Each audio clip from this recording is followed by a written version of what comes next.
बिस्मिल्लाहिर्रहमानिर्रहीम। Welcome to Canter publishers video session. Cambridge scholar series की science 8 की text book, इसके साथ साथ एग्ज़ाम की प्रैक्टिस के लिए और SLOs की रीइंफोर्समेंट के लिए और होमवर्क जो आपको दिया जाएगा उसे सॉल्व करने के लिए आपके पास समर पैक क्लास 8 का होना बहुत ज़रूरी है। इसके साथ साथ पेरेंट्स और टीचर्स अगर किसी तरह की कुछ गाइडेंस चाहिए तो उनके लिए समर पैक एक बहुत यूज़फुल रिसोर्स साबित होगा। इस रिसोर्स पैक में तमाम SLOs अपनी मुनफरिद टीचिंग मेथडोलॉजी के साथ और एलाइड एक्टिविटीज़ के साथ बहुत उम्दा तरीके से बयान किए गए हैं। साइंस का ये समर पैक और ये रिसोर्स पैक canterpublisher.com वेबसाइट पे इजीली सॉफ्ट फॉर्म में अवेलेबल है।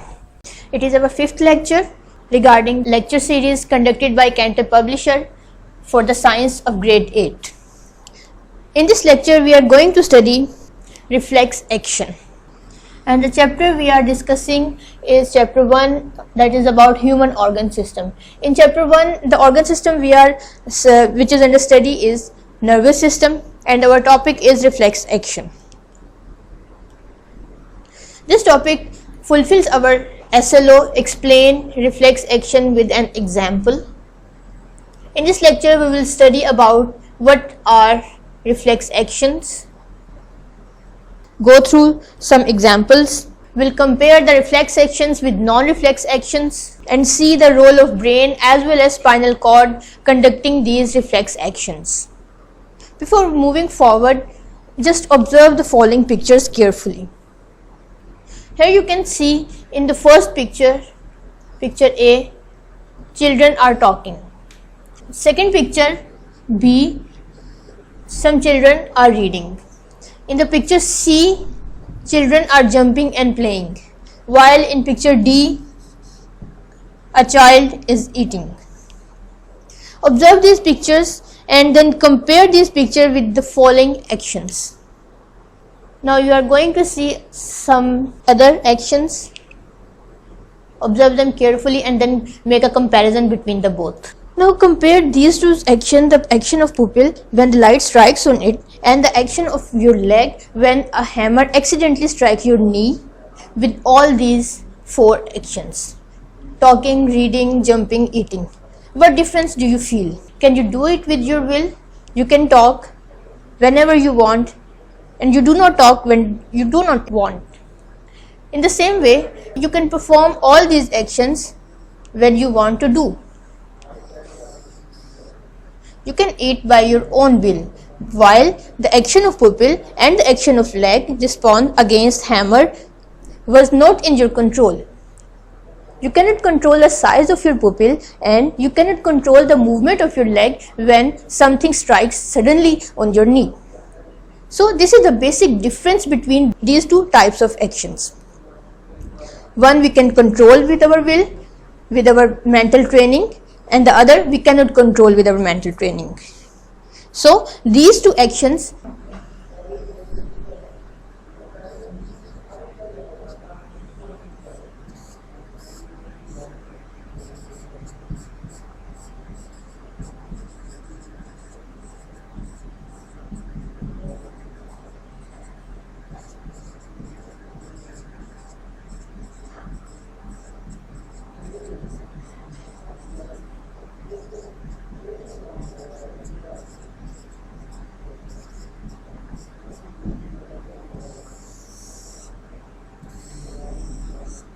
for the present lecture, our concern is the actions that we cannot control our will. Then how can they perform? They can be performed under reflex action. So आज के lecture में हम ये देखेंगे कि action of pupil when the light falls on it and the action of response, you can say it a response as well, response of knee when a hammer strikes on it, the cause of these actions. So dear students, these two actions takes place under reflex action. What is reflex action and how does it work? We are going to study. Just open your book at page 10 and you will find the topic 1.3, that is our concern for today. अब reflex action क्या होते हैं और ये कैसे काम करते हैं, चलिए देखते हैं। Reflex action actually involuntary response है किसी भी स्टिमुलस के लिए। स्टिमुलस क्या है? स्टिमुलस के बारे में हम पढ़ चुके हैं। It is any change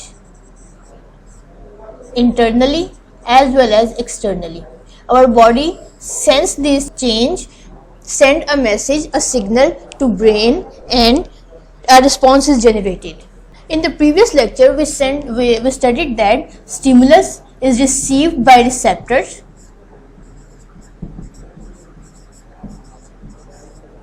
Receptor can be a cell in a muscle or in an organ. Stimulus, any change, is received by receptor through a specialized cells, and receptor send this signal to brain. Brain analyze this message and then create a response.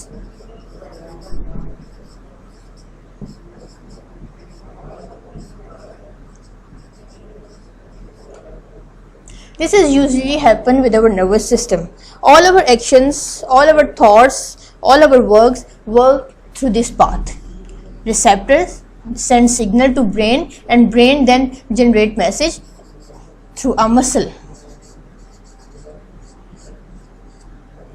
लेकिन सवाल ये है कि क्या तमाम messages brain को send किए जाते हैं? हमने ये भी पढ़ा था कि कुछ मैसेजेस स्पाइनल कॉर्ड को भी सेंड किए जाते हैं। ब्रेन ऐसे मैसेजेस की कन्वर्सेशन में, ऐसे मैसेजेस की कम्युनिकेशन में पार्टिसिपेट नहीं करता। ऐसे तमाम मैसेजेस जो ब्रेन की बजाय स्पाइनल कॉर्ड को सेंड किए जाते हैं रिफ्लेक्स एक्शंस कहलाते हैं।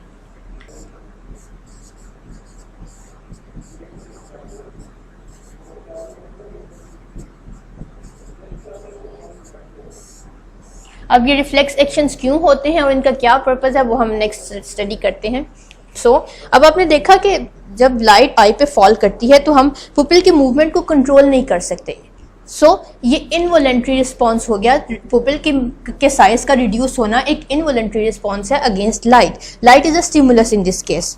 और दूसरे केस में जब नी पे कोई चीज स्ट्राइक की जाती है तो नी अपवर्ड या डाउनवर्ड मूव करता है। ये मूवमेंट भी हमारे कॉन्शियस में नहीं होती, हम इसे कंट्रोल नहीं कर सकते। ये भी एक इनवॉलंटरी रिस्पॉन्स है अगेंस्ट द स्टिमुलस। और इस केस में स्टिमुलस है हैमर। इस केस को अब हम मजीद फर्दर एक्सप्लेन करते हैं। When the hammer strikes accidentally to your knee, as you can see in the picture, strikes the knee, here a stimulus of pain generated और डिप्रेशन जनरेटेड। इस जब भी नी पे ये स्ट्राइक होगी तो यहाँ पे एक प्रेशर वेव बनेगी या यहाँ पे पेन फील होगी। वो पेन एक स्टिमुलस जनरेट करेगी, एक इलेक्ट्रिक सिग्नल जनरेट करेगी हमारे मसल्स में। ये इलेक्ट्रिक सिग्नल हमारे मसल्स में मौजूद रिसेप्टर सेल्स रिसीव करेंगे और यहाँ से सिग्नल ट्रांसफ़र किया जाएगा स्पाइनल कॉर्ड को। ये स्पाइनल कॉर्ड का स्ट्रक्चर है, ये जिसके बारे में हम पहले पढ़ चुके हैं। It is the section of a spinal cord. Spinal cord it's a long structure, it's only it's section. अब ये भी देखा था कि स्पाइनल कॉर्ड के में से कुछ पेयर ऑफ नर्व्स अराइज होती हैं जिन्हें क्रेनियल नर्व्स कहा जाता है। ये नर्व्स हमेशा पेयर की फॉर्म में होती हैं। अब स्पाइनल कॉर्ड का जो ऊपर वाला हिस्सा है, यानी इसकी डोर्सल साइड से जो नर्व अराइज हो रही है, वो इस सिग्नल को रिसीव करेगी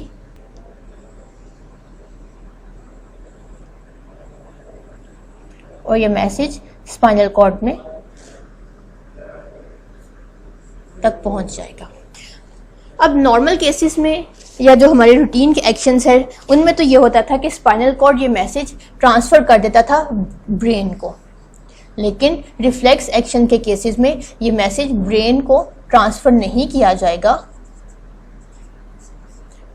बल्कि स्पाइनल कॉर्ड खुद से ही इसे प्रोसेस करेगा। यहाँ पे एक दूसरी तरह के न्यूरॉन्स प्रेजेंट होंगे जिन्हें इंटरन्यूरॉन कहा जाएगा। इंटरन्यूरॉन उस मैसेज को एनालाइज करेंगे और इसकी नीचे वाली साइड से एक रिस्पॉन्स जनरेट होगा, एक नर्व वर्किंग में आएगी और वो वर्किंग जो भी इस पे काम करना होगा इस नी के अगेंस्ट, मैसेज दोबारा मसल तक पहुंचा दिया जाएगा जिस मसल ने काम करना है।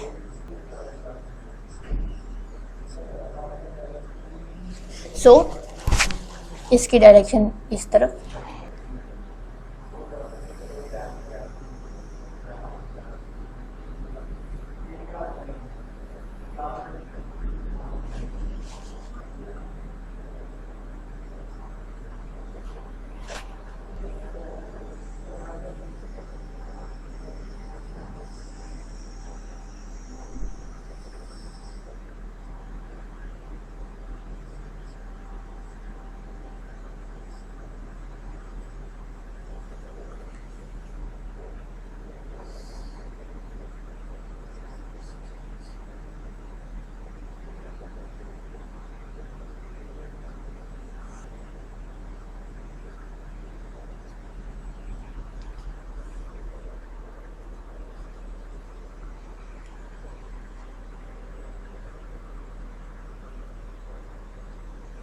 लिहाजा स्पाइनल कॉर्ड खुद से इस पे वर्किंग करके मैसेज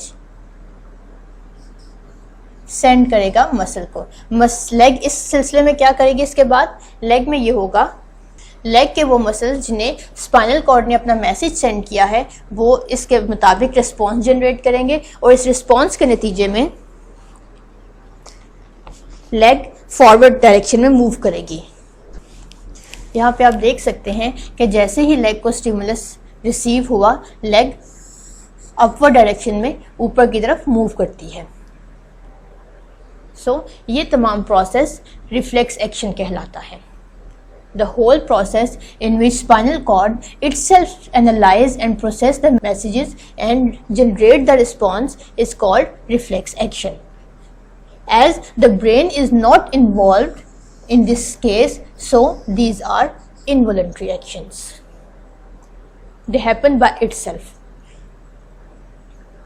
अब हम इन पिक्चर्स को लेबल करते हुए देखते हैं कि जो नर्व जब रिस्पॉन्स जनरेट हुआ, स्टिमुलस जनरेट हुआ और स्टिमुलस ट्रेवल हुआ तो वो किस न्यूरॉन के थ्रू हुआ? ये सेंसरी न्यूरॉन थे। हम पहले भी पढ़ चुके हैं कि सेंसरी न्यूरॉन्स का काम है कि वो रिसेप्टर से सिग्नल को ब्रेन या स्पाइनल कॉर्ड की तरफ ट्रांसफ़र करता है। स्पाइनल कॉर्ड के वो न्यूरॉन्स जिन्होंने इस प्रोसेस को एनालाइज किया वो इंटरन्यूरॉन्स थे।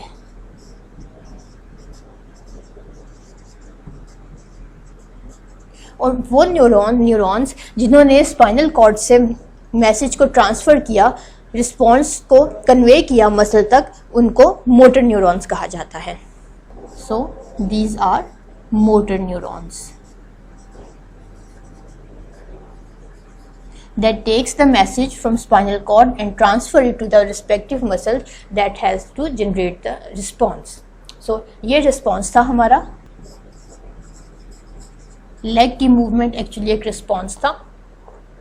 वो जगह जहाँ पे ये सेंसरी न्यूरॉन्स जिन्होंने सिग्नल रिसीव किया वो सेंसरी रिसेप्टर्स यहाँ पे प्रेजेंट थे। यहाँ पे सिग्नल मूव किया सेंसरी रिसेप्टर्स तक, जिन्होंने सिग्नल परसीव किया वो सेंसरी रिसेप्टर्स।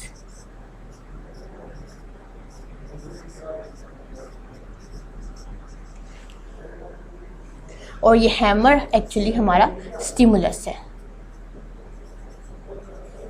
जैसा कि हम पढ़ चुके हैं कि स्टिमुलस एनी चेंज एक्सटर्नली और इंटरनली है, तो हैमर जिसने पेन को प्रोड्यूस किया वो एक्चुअली हमारा स्टिमुलस था। ये जगह हमारे टेंडन मसल है जो कि टेंडन्स एक्चुअली ज्वाइन करते हैं मसल्स को और बोन्स को।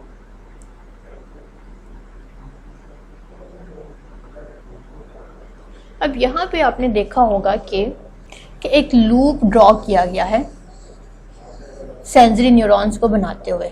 तो सेंसरी न्यूरॉन्स को बनाते हुए ये लूप क्यों ड्रॉ किया गया है? ये लूप एक्चुअली सेल बॉडी है सेंसरी न्यूरॉन की। जब हमने टाइप्स ऑफ न्यूरॉन्स स्टडी किए थे तो हमने देखा था कि न्यूरॉन्स में सेल बॉडी एक साइड पे होगी, उसके बाद एक्सॉन, उससे पहले भी एक्सॉन, फिर axon terminals and then dendrites. So ये लूप सेल बॉडी को रिप्रेजेंट करता है। अब आप ये सोच रहे होंगे कि क्या इस पूरे लेंथ में सिर्फ ये एक ही सेल बॉडी है, तो क्या न्यूरॉन्स इतने लेंथी होते हैं? जी हाँ, बिल्कुल। Neurons are the longest cells in human body. इस पूरे प्रोसेस में 2-3 न्यूरॉन्स इन्वॉल्व हैं। Number 1 is sensory, second one is interneuron and third one is motor neuron. It is the whole process is called reflex action, and the neurons that move from stimulus to spinal cord and then again to stimulus to back to effector is called reflex arc. हमारी text book में एक और example दी गई है जो हम पहले भी डिस्कस कर चुके हैं, movement of I pupil. Whenever you can see here, when the light is dim, compare the size of pupil, and when sudden bright light falls, then what happens to its size? Its size actually reduce. Pupil का काम ये है कि वो अपने size को adjust कर लेता है इनकमिंग लाइट के मुताबिक. जितनी ज़रूरत लाइट की आंख को होती है सिर्फ इतनी ही लाइट अंदर जाने दी जाती है. सो पुपिल एक तरह से डायफ्राम के तौर पर भी काम करता है. डायफ्राम आप अच्छे से जानते हैं कि एक ऐसी विंडो होती है जो सिर्फ रिक्वायर्ड अमाउंट में चीज़ों को की मूवमेंट को अलाउ करती है. सो पुपिल भी सिर्फ इतनी ही अमाउंट ऑफ लाइट को अलाउ करेगा जितनी हमारे नर्व्स को, हमारी आइज़ को ज़रूरत होगी. तो जैसे ही लाइट डिम होगी हमारा रिस्पॉन्स एक जनरेट होगा और पुपिल डायलेट कर जाएगा, फैल जाएगा, इसका साइज बड़ा हो जाएगा. लेकिन जैसे ही ब्राइट लाइट होगी तो आंख के पीछे रेटिना मसल्स, रेटिना वो मसल्स हैं जिनमें नर्व्स प्रेजेंट हैं. रेटिना मसल्स में मौजूद नर्व्स स्पाइनल कॉर्ड को सिग्नल सेंड करेंगी और स्पाइनल कॉर्ड फौरन से रिस्पॉन्स जनरेट करेगा, जिसके अगेंस्ट आई के मसल्स जो कि इफेक्टेड के तौर पे काम करेंगे वो पुपिल का साइज रिड्यूस कर देंगे. और आई के वो मसल्स जो एज ए इफेक्टेड काम करते हैं वो आइरिस हैं. These are the effectors.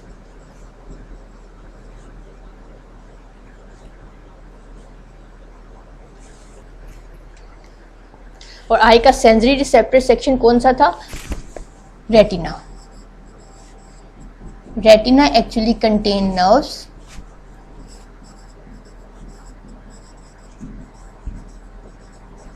that are connected to spinal cord or brain.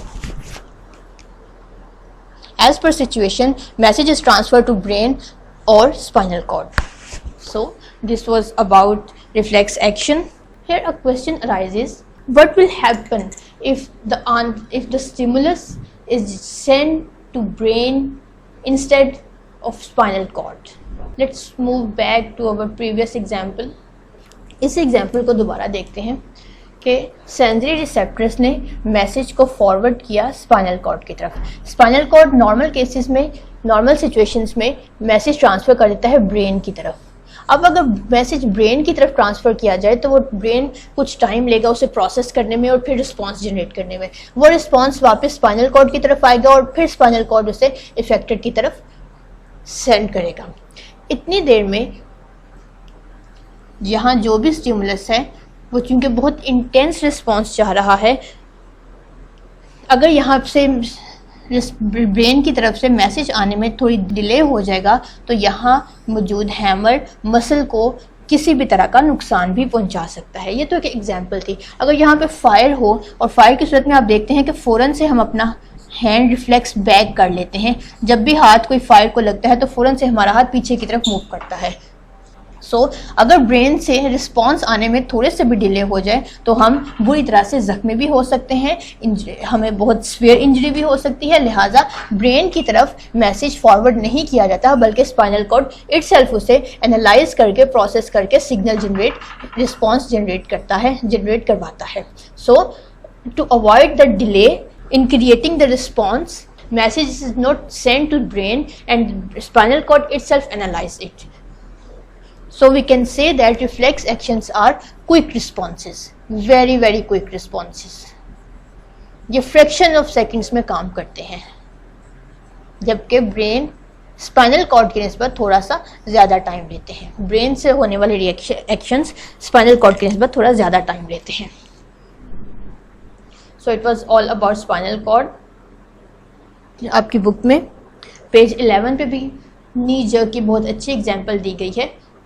Process same है जो हम पहले पढ़ चुके हैं कि जैसे ही स्टिमुलस रिसीव होगा, मसल में मौजूद सेंसरी रिसेप्टर्स इस स्टिमुलस को रिसीव करके उसे स्पाइनल कॉर्ड की तरफ फॉरवर्ड करेंगे। ये सेंसरी न्यूरॉन्स होंगे। Sensory neurons message actually inter neurons को ट्रांसफर करेंगे। इंटर न्यूरॉन्स स्पाइनल कॉर्ड में प्रेजेंट है जो प्रोसेस को एनालाइज करेंगे और मोटर न्यूरॉन्स की मदद से रिस्पॉन्स एक्चुअली दोबारा मसल्स को फॉरवर्ड कर दिया जाएगा।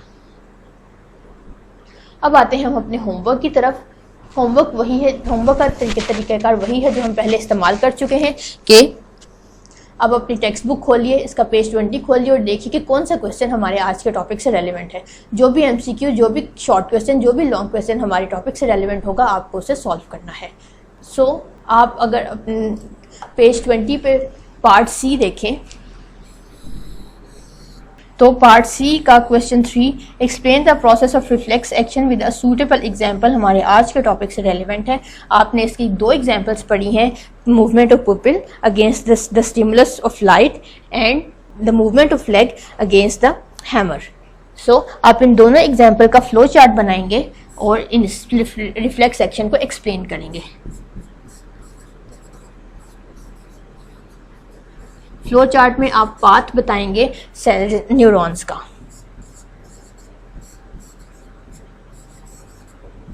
कि वो कहाँ से मूव किए, कहाँ गए, फिर किस तरह से रिस्पॉन्स वापस इफेक्टेड की तरफ आया। और एग्जांपल्स कौन कौन सी आप पढ़ चुके हैं? मूवमेंट ऑफ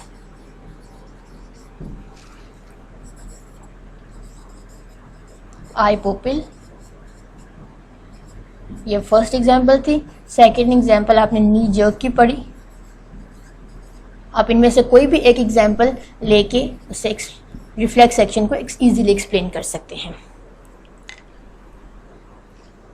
नेक्स्ट होमवर्क हमारा समर पैक से है। समर पैक में पेज 4 पे देखिए एक्टिविटी 1.2 एक्टिविटी क्या कहती है कि think about what happens if you accidentally place your hand on a hot stove. Just suppose करें कि आपका हाथ एक्सीडेंटली किसी गर्म चूल्हे, किसी गर्म सरफेस पर लग जाता है। Use number 1 to 5 to place this statement in the order in which they happen. अब आपने रिफ्लेक्स एक्शन के बारे में तो पढ़ा ही था, आपको उन तमाम इवेंट्स का ऑर्डर भी मालूम है कि सबसे पहले रिस्पांस जनरेट होता है, रिस्पांस स्पाइनल कॉर्ड की तरफ मूव करता है, स्पाइनल कॉर्ड उसको सेंस करके इंटर न्यूरॉन्स की मदद से मैसेज को रिस्पांस को सेंड बैक करता है। तो उसके नतीजे में हमारा हाथ या हमारी टांग या कोई भी ऑर्गन जो इफेक्टेड होगा वो मूव करेगा। आपने इन तमाम रिस्पॉन्सेस को, इन तमाम इवेंट्स को अरेंज करना है 1 to 5 नंबरिंग के साथ कि सबसे पहले कौन सा इवेंट होता है, उसके बाद क्या आता है, फिर थर्ड स्टेप पे क्या प्रोसेस होता है, फिर फोर्थ स्टेप पे क्या प्रोसेस होता है और फिफ्थ स्टेप पे क्या प्रोसेस होता है। फॉर एग्जांपल अगर हमारा हाथ, आप अपनी इस सिचुएशन को इमेजिन करें कि आपका हाथ गर्म सरफेस पे टच करता है तो क्या होगा? सबसे पहले नंबर 1 पे ये आपका स्टेप होगा, you touch a hot stove, तो आप इसके सामने नंबर 1 लिख देंगे। अब नंबर 2 इसके बाद क्या होगा? हॉट स्टोव को टच करने के बाद आप थर्ड पे क्या होगा? आप स्टेप बाय स्टेप इसे पढ़ते जाएंगे और इनकी नंबरिंग करते जाएंगे। इसी क्वेश्चन का एक्टिविटी का सेकंड क्वेश्चन है label all 5 parts in a reflex arc. ये आपको एक रिफ्लेक्स आर्क बताई गई है, आपने बताना है कि नंबर 1 ये चीज़ क्या है, ये जो मूव कर रही है, नंबर 2 पे ये क्या है, नंबर 3 पे क्या चीज़ है, 4 पे और देन 5 पे क्या चीज़ है। यानी आपने इस रिफ्लेक्स आर्क की डायरेक्शन के साथ साथ इस पिक्चर को लेबल करना है। क्वेश्चन 2A का पार्ट B देखें। Complete the chart below by adding in the function of the 5 parts labelled below. आपने इस पिक्चर में ये जो 1.1, 2, 3, 4, 5 को लेबल किया था, इनका फंक्शन बताना है। फॉर एग्जाम्पल अगर 1 हमारा स्टिमुलस था तो नंबर 1 पे हम लिखेंगे इट वाज अ स्टिमुलस। अब स्टिमुलस क्या है, एनी चेंज।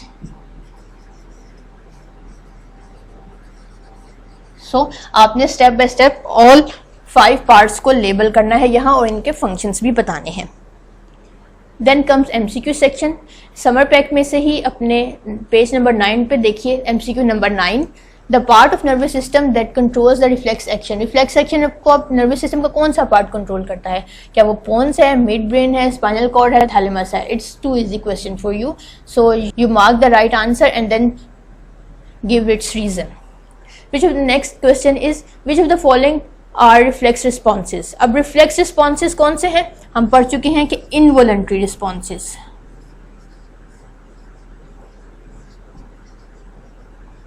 इनवॉलंटरी रिस्पॉन्सेज कौन से होते हैं? जिन्हें हम अपने ब्रेन के थ्रू कंट्रोल नहीं कर सकते,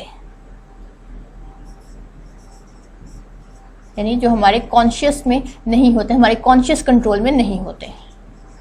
आपने आइडेंटिफाई करना है कि इनमें से कौन सा हमारे कॉन्शियस कंट्रोल में नहीं है. क्या वो बीटिंग हार्ट है, क्या वो रनिंग है, क्या वो ब्रीदिंग है, क्या वो स्नीजिंग है.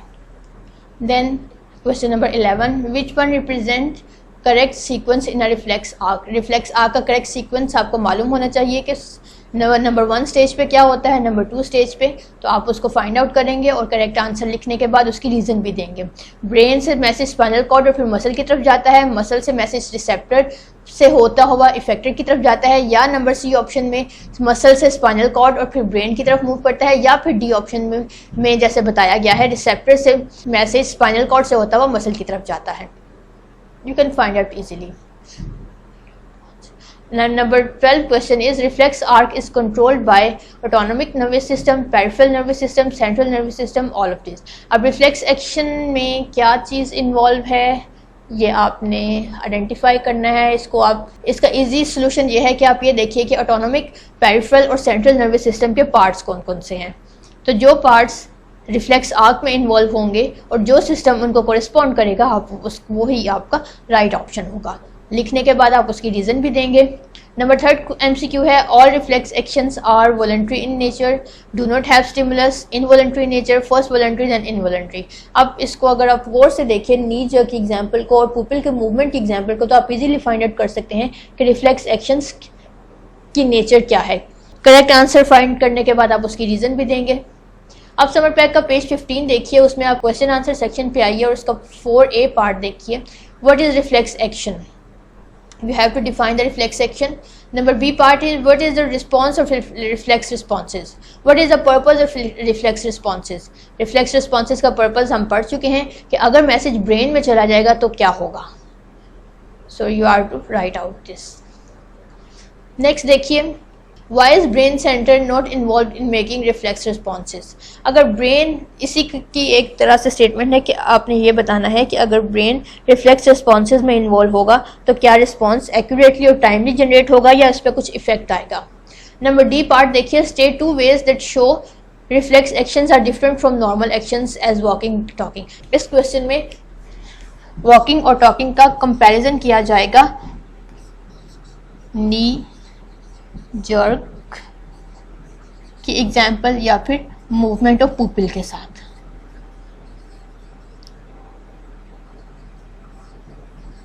तो जो भी आपको कंपैरिजन में पॉइंट्स सूटेबल लगे आप उनको राइट डाउन करेंगे. Then E part is draw simple reflex arc that will occur when a person step on a nail. अब इसमें step, nail is a stimulus.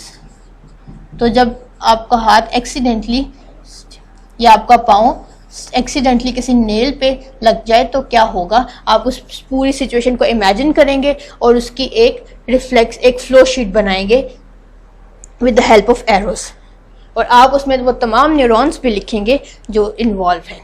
Thank you very much. Next lecture में हम देखेंगे कि voluntary actions और involuntary actions कौन कौन से हैं, यानी किन एक्शंस पे हमारा ब्रेन इन्वॉल्व होता है और किन एक्शंस पे हमारा ब्रेन इन्वॉल्व नहीं होता, स्पाइनल कॉर्ड के थ्रू काम करता है. यानी हम रिफ्लेक्स एक्शंस और नॉर्मल एक्शंस को स्टडी करेंगे. Thank you very much.